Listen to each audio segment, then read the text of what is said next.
দর্শক আমন্ত্রণ নাগরিক বার্তায় জানিয়ে দিব সর্বশেষ নিউজ আপডেট। ভারত পাকিস্তান যুদ্ধ নিয়ে উদ্বিগ্ন বহির্বিশ্ব সহ বাংলাদেশের মানুষ। বাংলাদেশের বিপত্তির জায়গাটি কোথায়, আপত্তির জায়গাটি কোথায়, সচেতন মহল কি বলছে সেই বিষয়টি নিয়ে আজকে এই মুহূর্তে অ্যানালাইসিস। শুরুতেই যে বিষয়টি জানাতে চাই সেটি হচ্ছে যে পিএসএল এ খেলছেন বাংলাদেশের দুইজন ক্রিকেটার রিশাদ হোসেন এবং নাহিদ রানা। তাদের নিয়ে বিসিবি সম্প্রতি উদ্বেগ প্রকাশ করেছে। সেই সাথে বাংলাদেশ কিভাবে ক্ষতিগ্রস্ত হতে পারে সেটি নিয়েও সচেতন মহলে ব্যাপক আলোচনা চলছে এবং একই সাথে শুধু এই যুদ্ধের প্রভাব আকাশপথেও পড়েছে। ফ্লাইট বিপর্যয়, তাদের যে শিডিউল বিপর্যয় রয়েছে সেটির জন্য কিন্তু আর্থিকভাবে বাংলাদেশের ক্ষতিগ্রস্ত হওয়ার তালিকা অনেক বড়। এবং ভারত পাকিস্তান যুদ্ধের সর্বশেষ যেই নিউজ আপডেট, সম্ভবত শাহবাজ শরীফের নেতৃত্বে পাল্টা আক্রমণের জন্য পাকিস্তানে একটি জরুরি বৈঠক ডাকা হয়েছে এবং কয়েকটি গণমাধ্যমে এই ধরনের খবর ছড়িয়ে পড়েছে। সেই জায়গা থেকে সচেতন মহলরা আসলে প্রশ্ন করছে বা তারা আলোচনা করছে যে বাংলাদেশ আসলে দুই দেশের যুদ্ধ হলে বাংলাদেশ কিরকম ভাবে ক্ষতিগ্রস্ত হতে পারে। শুরুতেই জানিয়ে রাখতে চাই, গত রাতের দ্বিপ্রহরে পেহেলগামে হামলার প্রতিবাদে পাকিস্তানে ভারত সরকার হামলা করে এবং এরপর থেকেই কিন্তু আলোচনা শুরু হয়েছে ভারত পাকিস্তান নিয়ে। এই হামলা পাল্টা হামলার জের ধরে সচেতন মহলে ব্যাপক উদ্বেগ তৈরি হয়েছে এবং কেউ কেউ মন্তব্য করছেন যে মানবতার প্রশ্ন, কেউ কেউ বলছেন ভবিষ্যৎবাণী সত্যি হওয়ার কথা, আবার কেউ বলছেন দ্বিপাক্ষিক বিষয়, কেউ বলছেন যে খুব দ্রুতই এটি দ্বিতীয় বিশ্বযুদ্ধের দিকে ধাবিত হবে। সেই জায়গা থেকে বাংলাদেশের মানুষের সবচেয়ে বড় উদ্বেগের জায়গা সেটি হচ্ছে যে ঐতিহাসিক কাল থেকেই ভারত পাকিস্তান যুদ্ধের সাথে বাংলাদেশের নাম জড়িত। বিশেষ করে বাংলাদেশের স্বাধীনতা যুদ্ধে ভারতের সব রকম সহায়তার কথা এদেশের মানুষ কিন্তু এখনো কৃতজ্ঞ চিত্তে স্মরণ করে। 1971 সালের মুক্তিযুদ্ধে ভারত বাংলাদেশকে সহায়তা করে এবং পরবর্তী সময়ে বাংলাদেশকে নানাভাবে শোষণের ফলে বন্ধুত্ব নিয়ে কিন্তু প্রশ্নও জাগে।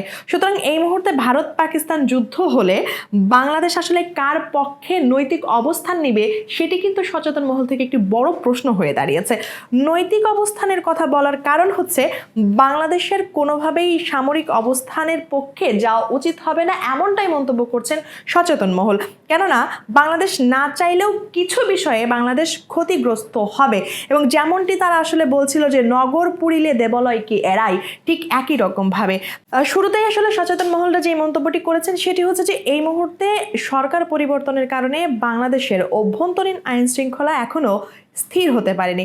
ফলে এই সময়ে এসে ভারত পাকিস্তানের মধ্যকার যে সামরিক উত্তেজনা বাংলাদেশের জন্য সেটি কিন্তু হুমকি স্বরূপ। এবং সম্প্রতি পাকিস্তানের সুপার লিগে খেলতে যাওয়া বাংলাদেশের যে দুই বোলার রিশাদ হোসেন ও নাহিদ রানার নিরাপত্তা নিয়ে কিন্তু বিসিবি উদ্বেগ প্রকাশ করেছে। দ্বিতীয়ত নিরাপত্তাজনিত কারণ, লক্ষ্য করুন, নিরাপত্তাজনিত কারণ এই কারণে বলছে যে ইউরোপের ককপিট ও বাফার স্টেট যেমন বেলজিয়াম ভারত পাকিস্তান যুদ্ধের ক্ষেত্রে সেটি কিন্তু বাংলাদেশ। অর্থাৎ এই দুইটি দেশের মধ্যে যখন কোনো যুদ্ধ সংগঠিত হবে তখন কিন্তু বাংলাদেশকে তারা নিজেদের কর্তৃত্বে নিতে চাইবে।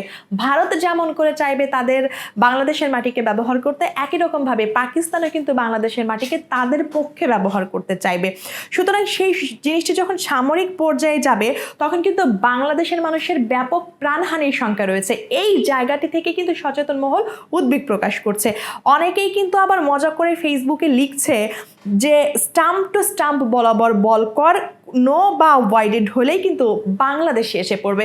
সুতরাং এই যে একটি উদাহরণ বা এই যে একটি খেলার সঙ্গে তুলনা করা, সেই জায়গা থেকে কিন্তু বাংলাদেশের মানুষ সব দিক দিয়ে তাদের শঙ্কার জায়গাটি প্রকাশ করছে। আজকে সকালে ঢাকাগামী 3টি ফ্লাইট কিন্তু মাঝপথে ফেরত গিয়েছে। এমনকি যেই সমস্ত আকাশপথে পাকিস্তানের রুটটিকে ব্যবহার করতে হচ্ছে সেই রুটটিকেও কিন্তু এড়িয়ে যাওয়া হচ্ছে। সুতরাং এই সামান্যতম যুদ্ধে কি পরিমাণ আর্থিকভাবে প্রত্যেকটি দেশ ক্ষতিগ্রস্ত হচ্ছে তার চিত্র কিন্তু একদম সকাল থেকেই পড়ে গিয়েছে। সুতরাং এটি যদি পাল্টা আক্রমণের দিকে চলে যায়, সেই হামলা বা সেই ভয়াবহ আর্থিক ক্ষতির দিকটি কিন্তু আরো বেশি দ্বিগুণ হয়ে দাঁড়াবে। সেই জায়গাটি নিয়ে কিন্তু আসলে বাংলাদেশের মানুষ সকাল থেকে শুরু করে নানা রকমভাবে উদ্বেগ প্রকাশ করছে যে ভবিষ্যৎ কি হবে।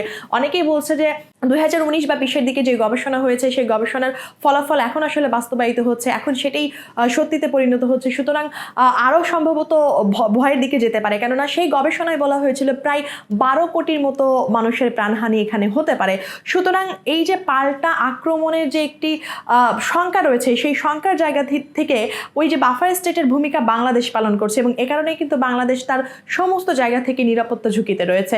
আরও একটি বিষয় যেটি জানিয়ে রাখতে চাই, শুধু দুইজন বোলারই নয়, ভারতের মাটিতে এই মুহূর্তে অবস্থান করছেন আন্ডার-19 ফুটবল টিম এবং তাদের জন্য কিন্তু উদ্বেগ প্রকাশ করে বাফুফে অলরেডি কথা বলছেন, তাদের সাথে যোগাযোগের চেষ্টা করছেন, তারা কোন অবস্থায় আছে তাদের খবর নেওয়ার চেষ্টা করছেন এবং একই সাথে কিন্তু বহির্বিশ্ব আসলে কে কি ভাবছে, অর্থাৎ অনেকেই মন্তব্য করেছে এই ভারত পাকিস্তান যুদ্ধে কিন্তু চীনও জড়িয়ে যেতে পারে।